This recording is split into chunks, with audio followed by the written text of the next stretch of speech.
함께 나눌 말씀은 잠언 29장 15절에서 27절까지의 말씀입니다.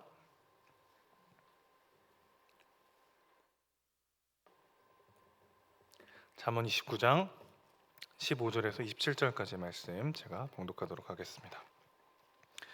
채찍과 꾸지람이 지혜를 주거늘 임의로 행하게 버려둔 자식은 어미를 욕되게 하느니라. 악인이 많아지면 죄도 많아지나니 의인은 그들의 망함을 보리라. 내 자식을 징계하라. 그리하면 그가 너를 평안하게 하겠고 또 내 마음에 기쁨을 주리라. 묵시가 없으면 백성이 방자히 행하거니와 율법을 지키는 자는 복이 있느니라. 종은 말로만 하면 고치지 아니하나니 이는 그가 알고도 따르지 아니함이니라. 내가 말이 조급한 사람을 보느냐 그보다 미련한 자에게 오히려 희망이 있느니라. 종을 어렸을 때부터 곱게 양육하면 그가 나중에는 자식인 채하리라. 노하는 자는 다툼을 일으키고 성내는 자는 범죄함이 많으니라. 사람이 교만하면 낮아지게 되겠고 마음이 겸손하면 영예를 얻으리라. 도둑과 짝하는 자는 자기의 영혼을 미워하는 자라. 그는 저주를 들어도 진술하지 아니하느니라. 사람을 두려워하면 올무에 걸리게 되거니와 여호와를 의지하는 자는 안전하리라. 주권자에게 은혜를 구하는 자가 많으나 사람의 일의 작정은 여호와께로 말미암느니라. 불의한 자는 의인에게 미움을 받고 바르게 행하는 자는 악인에게 미움을 받느니라. 아멘. 박노해 시인의 부모로서 해줄 단 세 가지라는 시가 있습니다. 그 시에서 시인은 부모로서 해줄 것은 단 세 가지다라고 이야기하고 있는데요. 첫째는 아이가 자연 속에서 마음껏 뛰놀면서 자신의 고유한 개성을 찾아갈 수 있도록 이 자유로운 공기 속에 놓아두는 것이다라고 말하고요.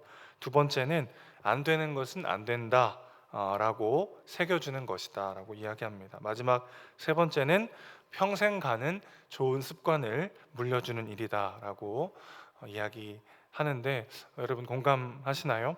아이가 자유롭게 자신의 개성과 자기 재능을 꽃피울 수 있도록 자유롭게 아이들을 풀어놓는 것도 중요하지만 또 그렇다고 해서 마냥 내버려 두는 게 아니고 안 되는 것은 안 된다라는 것을 반드시 새겨줘야 한다. 그리고 그 안에서 평생 살아갈 수 있는 좋은 습관을 길러주는 것이 중요하다라고 이야기하면서 이 시는 마지막에 그러나 내가 삶으로 그것들을 먼저 보여줘야 된다라고 하는 무거운 이야기로 끝이 나게 됩니다.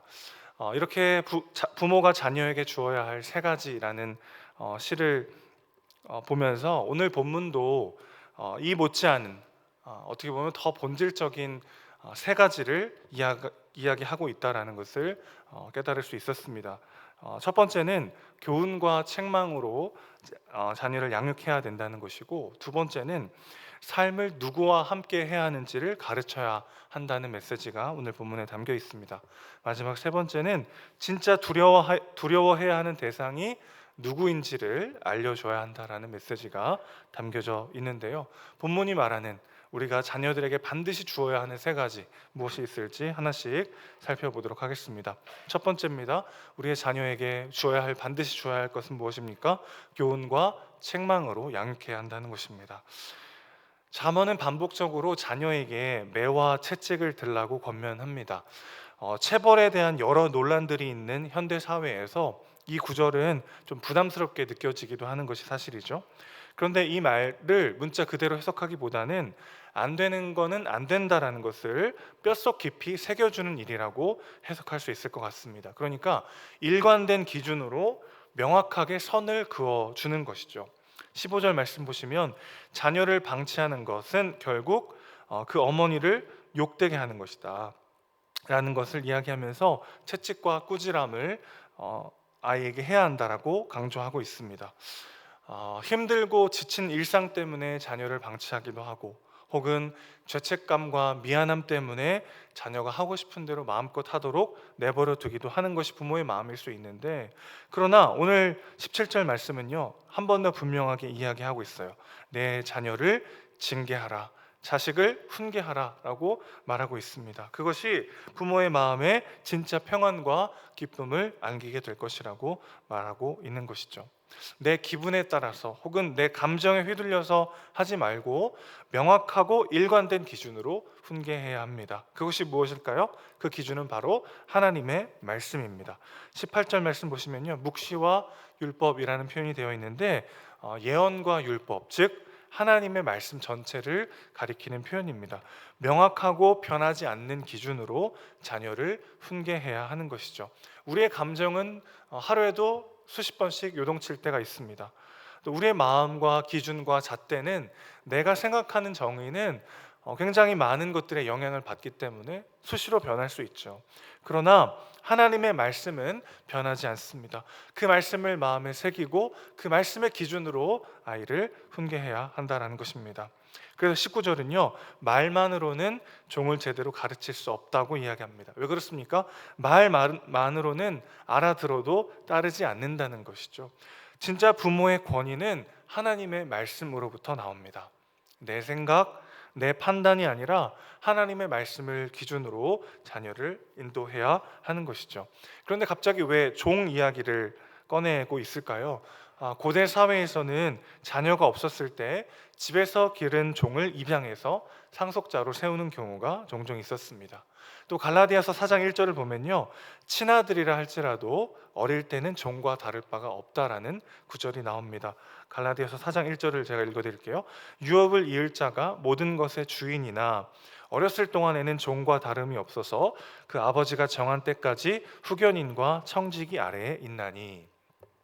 자녀라고 할지라도 어린 시절에는요, 후견인과 청지기에 의해서 훈육과 지시를 받아야 하기 때문에 종과 다를 바 없다라는 의미입니다. 그러니까 본문에서 이 종은요, 자녀로 해석해도 무방할 듯합니다.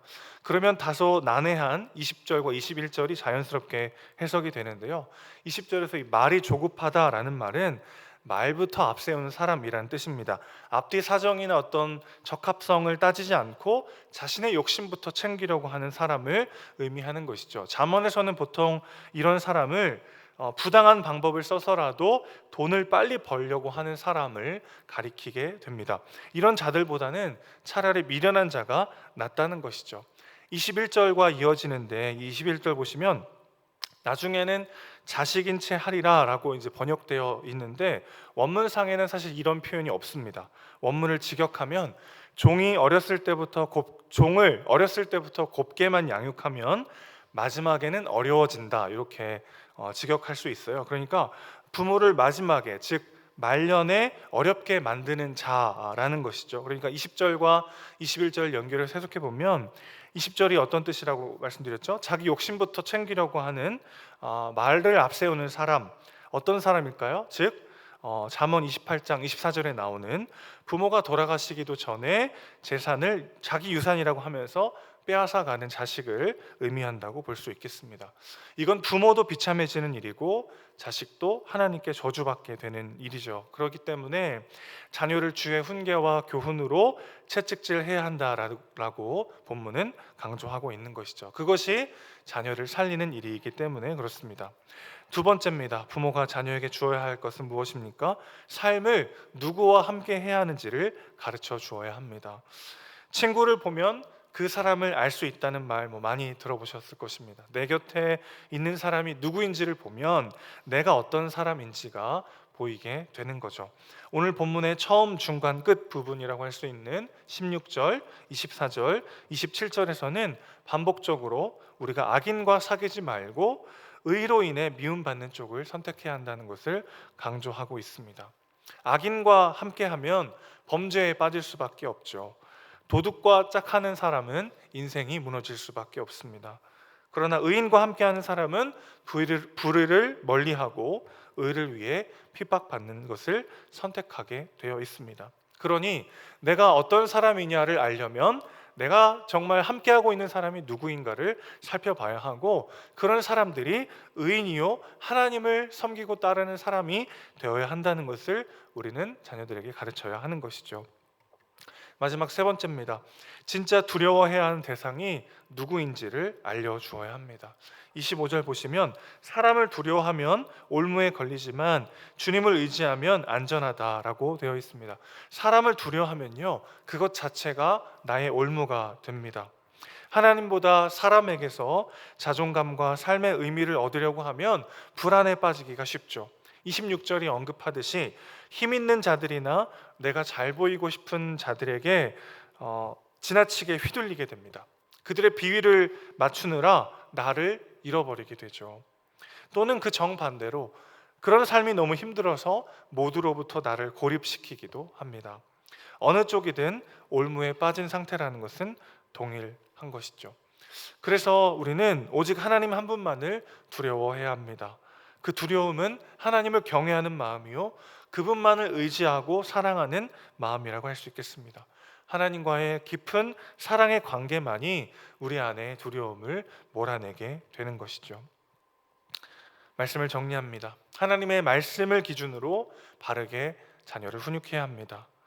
그리고 삶을 누구와 함께 해야 하는지를 가르쳐야 합니다. 그리고 누구를 두려워해야 하는지를 알려주어야 합니다. 그러니 이 모든 것이 우리의 말이 아닌 삶으로만 가르칠 수 있다는 것을 우리는 부인하기가 어렵죠. 우리의 입이 아닌 등으로 전해질 수 있는 것들이라고 할 수 있겠습니다. 자녀 교육에 있어서 자신할 수 있는 사람이 누가 있겠습니까? 그러나 우리의 완전한 아버지이신 하나님을 의지함으로 오늘도 말씀 앞에 다시 나아가는 우리 모두가 되기를 소원합니다. 나 자신에게 먼저 하나님의 말씀으로 훈육하는 오늘 하루가 되었으면 좋겠습니다. 게으름과 탐심과 불평과 불만에 빠지기 쉬운 나 자신을 먼저 주의 말씀으로 채찍질하는 오늘 하루가 되기를 소원합니다. 나는 어떤 사람들과 함께 삶을 나누고 있는지 돌아봤으면 좋겠습니다. 함께 기도하고 함께 복음을 나누고 함께 삶을 나누는 공동체 안으로 더욱 나아가는 오늘 하루가 되길 소원합니다. 또 오직 하나님 한 분만을 경외하면서 오늘을 살아가는 우리가 되기를 소원합니다. 그렇게 우리의 삶으로 자녀들에게 말하는, 완벽하지 않지만 말씀 안에서 몸부림치는 우리의 삶을 보여주는 저와 여러분 되시기를 주님의 이름으로 축원합니다. 기도하겠습니다. 하나님 아버지, 우리의 삶을 나의 기준과 나의 생각으로 살아가는 것이 아니라 하나님의 말씀의 잣대와 기준으로 끊임없이 나의 삶을 돌아보고 나의 자녀들을 훈계하며 그렇게 오직 주의 말씀 안에서 진정한 자유와 생명을 경험하는 우리의 삶이 되게 하여 주시옵소서. 또한 눈을 들어 내가 누구와 함께하고 있는지를 돌아보기 원합니다. 도둑과 함께하면 죄에 빠질 수밖에 없고 악인과 함께하면 삶이 무너질 수밖에 없음을 다시 한번 깨닫습니다. 주님, 함께 기도하고 함께 주님을 예배하며 함께 복음을 삶을 나누는 믿음의 공동체 안에서 나와 내 자녀들이 살아갈 수 있도록 주님 최선을 다해 믿음의 공동체를 세워가는 우리가 되기를 원합니다. 주님, 그렇게 오직 여호와 하나님 한 분만을 경외하며 주님만을 의지하며 살아감으로 세상 그 무엇으로부터도 자유하고 담대하며 소망을 누리며 살아가는 우리 모두와 우리의 자녀들의 삶이 될 수 있도록 주님 붙잡아 주시옵소서. 우리 사랑이시고 주인이신 예수님의 이름으로 기도합니다. 아멘.